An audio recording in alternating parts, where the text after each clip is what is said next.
I want to take a moment tonight to recount a story that's happened to a local man here in Vancouver, Washington. Now, this is an upstanding guy. I mean, he's a ex-Marine veteran, was stationed in Afghanistan. He works now as an armed security guard. He's a married man, supports his family, goes to work every day, doesn't have a criminal record, doesn't make a lot of mistakes. Like I said, he's pretty much an upstanding citizen. Well, he comes home from work one night, and then he hears someone breaking into his car outside. He tells his wife, call 911, I'm going to go out there and confront the guy.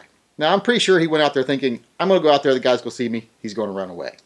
Well, that didn't happen. The guy attacks him. They struggle. After a struggle, the guy is shot and he dies. The homeowner shoots the guy that attacked him, the guy that was trying to break into his car. Now, police ended up arresting the homeowner that shot the attacker, and he ended up being charged by the prosecuting attorney with murder too, which is a pretty serious charge.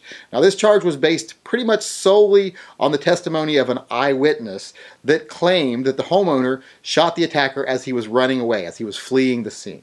Now, when I heard this, I was like, well, he should be charged.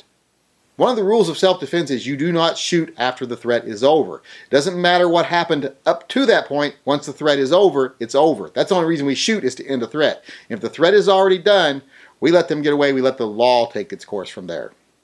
So we don't take the law into our own hands. We just do what we have to do to stop a threat. Threat was gone. Supposedly he shot after the threat. So I was like, oh, well, I guess he should be charged.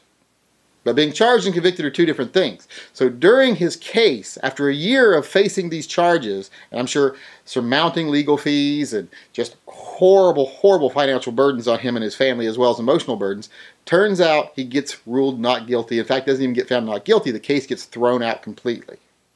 Now, why was the case thrown out, you might ask? Well, turns out the coroner's report said that this supposed attacker that was shot as he was running away was shot at point-blank range in the chest.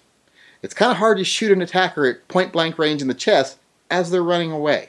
Now, this witness that said, they saw it all happening, turns out this guy, from what I'm hearing, has a very severe anti-gun agenda. He does not like guns, hates everything about them. So he was more than willing to say, hey, the guy with the gun was the bad guy. And later he even recanted his story when he was under pressure by police, who confronted him with the truth of the situation. But what really bothers me is that this prosecuting attorney knew this all along. He knew the coroner's report didn't support arresting this guy and charging him. The police on the scene, if they tried to revive the guy, or the paramedics that showed up tried to revive the guy, they knew he was shot in the chest. They knew he wasn't shot as he was running away. They knew it didn't even warrant arresting him, much less charging him. But no one said anything. They let this guy fight this case for a year. The prosecuting attorney forced it for a year, pushed it for a year, knowing the whole time that the story of this eyewitness and the thing he was basing his whole case upon didn't hold water. So this tells me two things. One, it tells me sometimes an eyewitness is a bad thing if they have an agenda.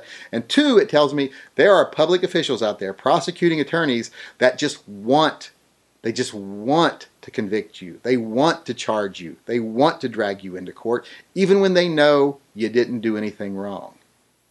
Now you might ask yourself, okay, what's my point? Is that my point? Is my point that, okay, even if we do all the right things, we might get held accountable for something we didn't do? No, that's not my point. We all already know that that's a possibility. We know that even in a good shoot, we might get in trouble. We might have to go to court. We may have to defend ourselves. We may have to pay legal bills. My whole point that I'm trying to make tonight is, even when you do everything right, you can still be on the line, especially financially. That's why I always tell everybody, get insurance. Get insurance of some type. Get an umbrella policy. Get a specialty policy that deals with self-defense. Get something to insure yourself. I've done videos like this before telling people. I'm with the United States Concealed Carry Association. I'm actually wearing their t-shirt right now. I don't get paid by these people. They don't endorse me in any way. They don't ask me to promote them in any way. I just think it's a really, really good idea. I think everyone should have this. It's really inexpensive and it's really worth it. Because like I say, even if you don't do anything wrong, you can be financially ruined just by protecting your family. And those of us that can realize the importance of being able to protect ourselves physically, I think we need to step back and start realizing there's just as good a reason to protect ourselves financially.